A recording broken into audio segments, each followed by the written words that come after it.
আমার চূড়ান্ত লক্ষ্য হলো আমাকে আল্লাহর আরো নিকটবর্তী হতে হবে। আমি এখানে এজন্য আসিনি যে নিজেকে অন্য একজনের সাথে তুলনা করব।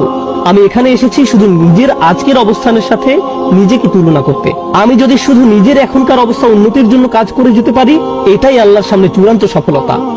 এর চেয়ে চূড়ান্ত কোনো সফলতা নেই। আপনি কোনোদিন নিখুঁত হবেন না, আমিও কোনোদিন নিখুঁত হতে পারবো না। আমরা যা করতে পারি তা হলো আরেকটু ভালো হওয়া, এরপর আরেকটু ভালো, এরপর আরেকটু ভালো। শুধু দিন দিন ক্রমাগত উন্নতির চেষ্টা করুন। যদি কেউ এভাবে আল্লাহর নিকটবর্তী হওয়ার চেষ্টায় রত থেকে মারা যায়, সে সফল। অনেক মানুষ কি করে জানেন?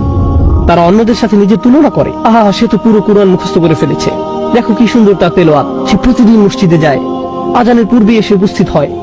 সে যে আল্লাহর কত ইবাদত করে, সে কত বেশি জানে, সে আরবি জানে, তাফসীর জানে, এটা জানে, ওটা জানে। তারা মুসলিম হিসেবে আমার চেয়ে কত উত্তম পোশাক পরে। নিজেকে অন্যের সাথে তুলনা করবেন না।